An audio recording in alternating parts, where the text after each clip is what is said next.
喺香港娛樂圈呢片璀璨星河之中，時光流轉，以前成日喺舞台上活躍嘅一眾藝人，如今好多都已經慢慢淡出公眾視野，步入人生嘅暮年啦。而家仲活躍而且年過90歲嘅藝人，真係屈指可數，大概就剩低胡楓、羅蘭同埋黃孝偉呢幾位令人敬重嘅老前輩咯。佢哋見證咗香港娛樂圈嘅起起落落，承載住無數觀眾嘅青春回憶。而家雖然年紀大咗，但都仲以各自嘅方式續寫住屬於佢哋嘅精彩篇章。喺呢幾位老藝人當中，黃孝偉尤其引人注目。佢已經95歲高齡啦，但都仲成日活躍喺各種社交活動之中。每次出現喺公眾視野，佢都精神奕奕，身形挺直，睇起身身體好硬朗。行路嘅時候，腳骨好穩健有力，完全唔見有老人家嘅遲緩同不便。出席各類社交活動，參與相關工作，好似早已經融入咗佢嘅生活，成為佢人生中唔可或缺嘅樂趣來源。佢享受住喺活動入面同大家交流互動嘅時光，嗰一張張熱情嘅笑臉，一句句溫暖嘅問候，都令佢感受到生活嘅充實同美好。而家黃孝偉獨自喺香港生活，佢第二任丈夫喺美國過住屬於自己嘅生活，6個仔女就好似分散喺世界各地嘅候鳥咁，各自喺唔同嘅國家度忙碌住，同佢相聚嘅時光唔算多。喺眾多仔女之中，而家仲成日嚟探望佢嘅就係佢嘅細女。啲來自細女嘅關懷同陪伴，成為咗黃孝偉晚年生活入面一抹溫暖嘅亮色。前啲，黃孝偉好罕有咁喺社交平台上面曬出同女一家嘅合照，呢個舉動瞬間吸引咗好多網友嘅目光。原來佢已經4代同堂啦。相入面嘅佢笑容滿面，幸福之情溢於言表。只見佢同細女坐喺酒店嘅沙發上面，姿態自然又放鬆。喺佢哋兩邊，分別係外孫嘅仔同女，2個細路仔活潑可愛，為畫面增添咗好多生機同活力。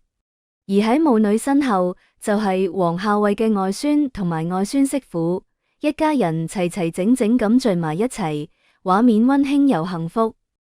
黃孝偉仲喺社交平台上面發問：女生咗個仔，個仔又生咗個仔，咁自己應該點稱呼女個仔嘅仔呢？言下之意就係佢已經同外孫嘅仔見面，正式步入咗4代同堂嘅幸福階段。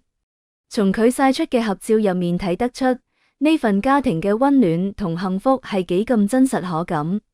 2個曾外孫嘅年紀睇起身都唔算細啦，曾外孫女已經有5歲咯，紮住2個可愛嘅辮仔，眼仔明亮又靈動。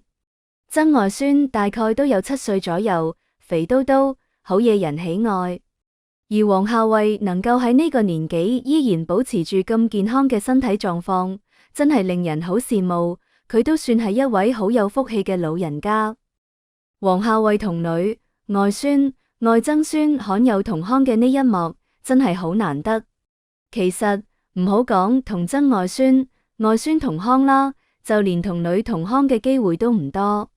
黃孝偉嘅細女 Maggie 早好多年前就已經移民去美國生活啦。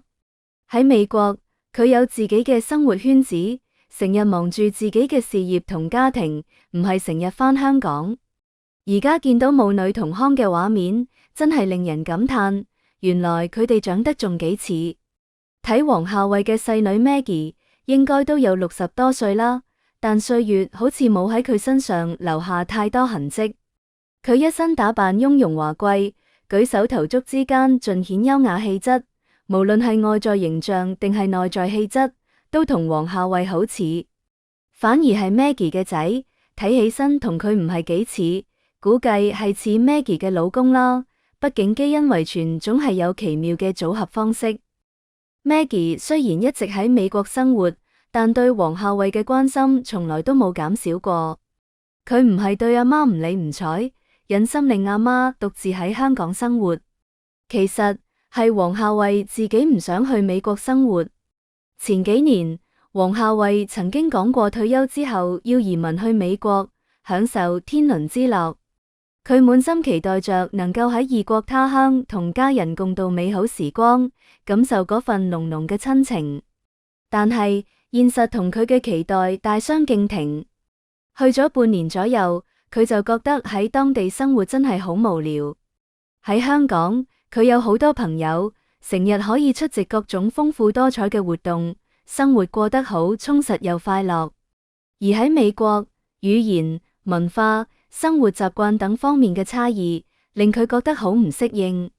身邊冇熟悉嘅朋友，亦冇嗰啲熱鬧嘅活動，日子過得好平淡又乏味。於是移民美國唔夠1年，王夏慧就毅然決定獨自返香港生活。Maggie 雖然心入面有啲無奈，但都冇辦法勸咗阿媽，只可以定期俾阿媽生活費，令阿媽喺香港能夠生活得舒適啲。好在王夏慧嘅身體狀況一直唔錯，令 Maggie 都少咗幾分擔憂。王夏慧嘅情感生活同家庭情況都有一段複雜嘅歷史。佢同已故律師胡百全育有4子2女，喺嗰啲年裏，佢哋一齊經歷住生活嘅風風雨雨，亦留下咗好多珍貴嘅回憶。雖然王夏慧成日開口提及仔女，但喺公眾視野之中，都好少見到仔女同佢同康嘅相。王夏慧講，仔女長大之後都陸續移民去咗國外，喺世界各地生活，好少返香港。而佢自己亦從來都冇去探望過除咗細女 Maggie 之外嘅其他仔女。外界對於佢其他仔女都幾乎一無所知，佢哋嘅生活好似隱藏喺一層神秘嘅面紗之後。喺佢6個仔女之中，只有長女胡蓮娜最為知名。佢係九龍巴士以及載通國際嘅秘書，按常理推測應該都喺香港生活。但係奇怪嘅係，從來都冇見過王夏慧提及佢，亦冇佢哋嘅合照流傳出嚟，就更加唔好講個仔嘅情況啦。以王夏慧細女都做咗奶奶嚟推算，佢其他仔女如果都結婚生兒育女嘅話，咁必然都已經有了第3代成員。咁嚟講，王夏慧更加早就兒孫滿堂啦。想象一下，如果能夠同呢啲仔女及其後代有一張大合照，咁絕對係一件震撼人心嘅事。相入面4代人齊聚一堂，每個人嘅臉上都洋溢住幸福嘅笑容，咁會係幾咁溫馨、幾咁美好嘅畫面啊！呢唔單止係一張相，更加係一個家族傳承同延續嘅見證，承載住無數嘅故事同情感。王夏慧曾經喺2024年表示想舉辦一場生前告別儀式，佢希望喺呢個特殊嘅儀式上面，能夠同6個仔女見面，好好咁聚一聚，彌補呢啲年來嘅分離之憾。同時，佢都想順便交代一下後事，包括先夫胡百全留下嘅遺產嘅安排。佢深知自己年紀大咗，身體雖然而家都算硬朗，但係未來嘅事誰都唔知。佢希望能夠提前做好安排，令仔女們能夠順利咁繼承遺產，避免日後可能出現嘅糾紛同矛盾。但係最後呢場告別儀式冇成功舉辦，外界對此有好多推斷，或許佢同呢啲仔女關係比較疏離啦。畢竟多年來各自生活喺唔同嘅地方，缺乏足夠嘅溝通同交流，感情難免會受到啲影響。但都有可能係佢哋低調往來，唔希望將自己嘅家庭事務過多咁暴露喺公眾視野之中。無論真相點樣，我哋都希望王夏慧能夠健康快樂咁度過自己嘅晚年生活，享受呢份來之不易嘅幸福同安寧。喺香港呢座繁華又充滿故事嘅城市入面，王夏慧嘅人生就好似一部精彩嘅電影，有歡笑，有眼淚，有輝煌，亦有落寞。佢用自己嘅方式書寫住屬於自己嘅傳奇，成為咗香港娛樂圈一段唔可磨滅嘅記憶。而家佢雖然年紀大咗，但都依然保持住樂觀積極嘅生活態度。呢份精神值得我哋每一個人學習同敬佩。願佢喺未來嘅日子入面，能夠繼續俾歲月溫柔以待，同家人共享天倫之樂，安享幸福嘅晚年時光。好啦，以上就係本期嘅內容。如果你鍾意我哋嘅節目，歡迎訂閱、點讚、轉發，感謝大家嘅支持。